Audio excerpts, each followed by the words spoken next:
Today we are at the famous Safranbolu Lokumcusu, one of the place where Turkish delight is best made.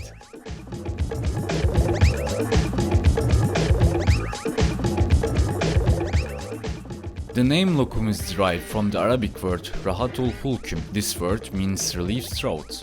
Approximately 600 years since it's manufactured in Turkey and within our traditional dessert. It's even known as a Turkish delight in most countries of the world, especially in North America.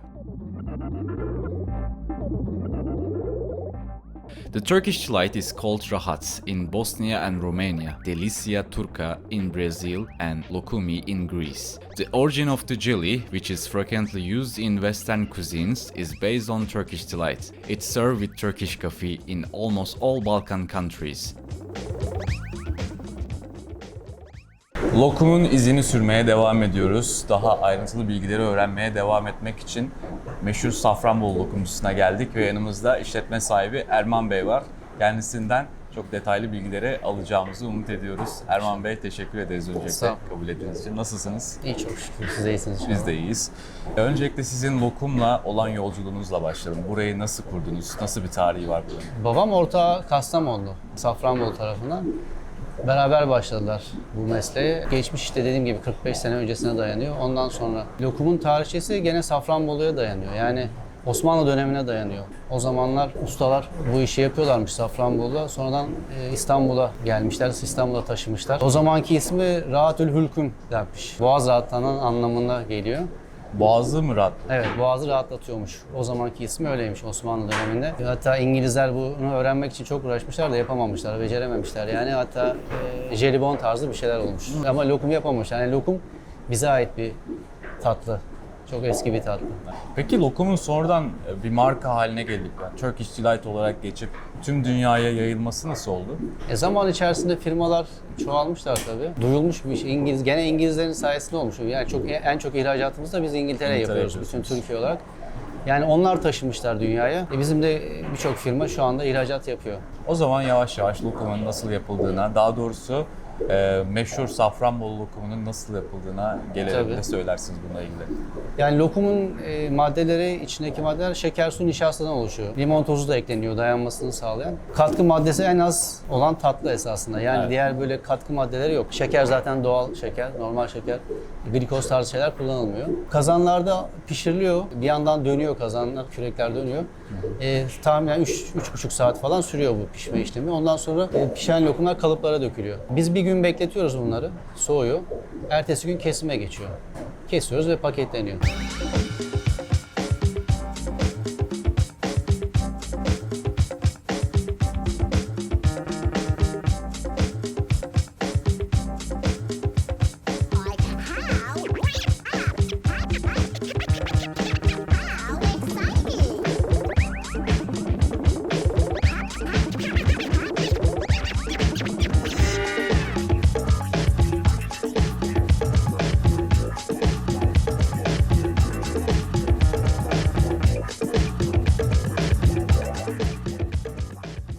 Bizim bildiğimiz kadarıyla Türk lokumu genelde Türk kahvesinin yanında ikram edilir. Daha farklı bir yeme şekli ya da ikram etme şekli var mı sizin tercih ettiğiniz? Ya kahvenin yanında şimdi sakızlı lokumlarımız var, güllü lokumlarımız vardı. Şimdi çok çeşitlendi.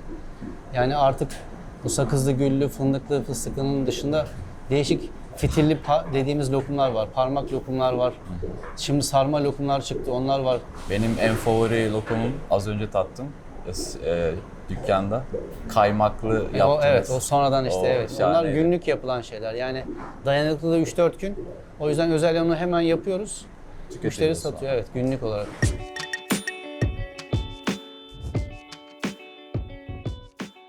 For the special production of Turkish delight with cream, white delight is tinned and made into filo dough. The cream is spread on the Turkish delight by the master.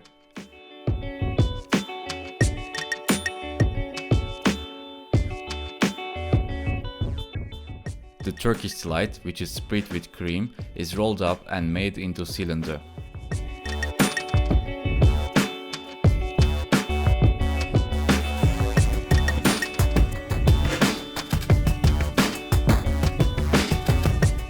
It's then covered with coconuts on the outside. After being made into small cylinders with scissors, it becomes ready for service.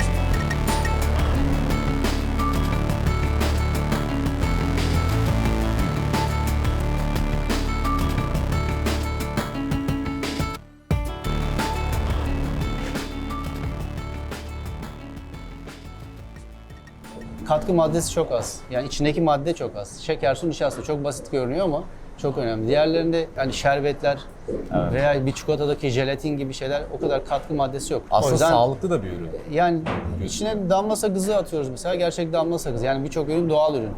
Renklendirme mesela bizim lokumlarda doğal ürünler renklendirme. Mesela pancarla lokumu renklendiriyoruz. O zaman İsterseniz kesme işlemlerine de bakabiliriz. Tamamdır. Gidiyoruz şimdi. The cooked Turkish delight is poured into molds and cut after cooling. The cut Turkish delights are then covered in powdered sugar and placed in their boxes.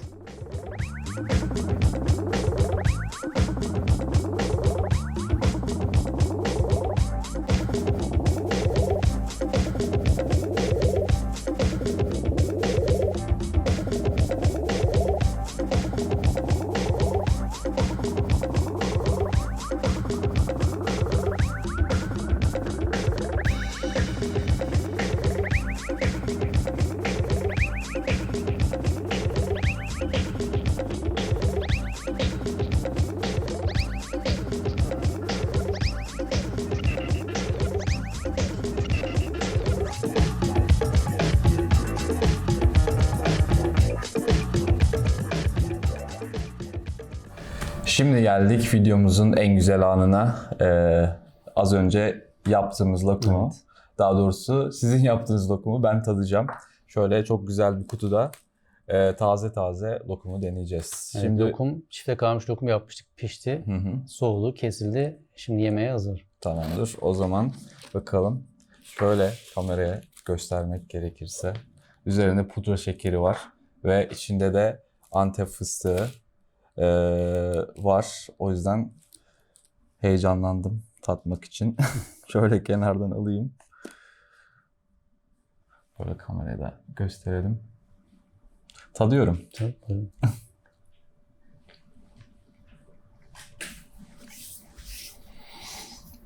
Şu ana kadar yediğim en güzel lokumlardan biri diyebilirim. Afiyet olsun. Ama yine benim favorim kaymaklı. Videomuzun sonuna geldik. Çok teşekkür ederiz. Bizi Rica ederiz. ağırladınız ve hem lokumun tarihinden bahsettiniz hem de bize bu lokumu yedirdiniz. Çok teşekkürler. Biz teşekkür ederiz.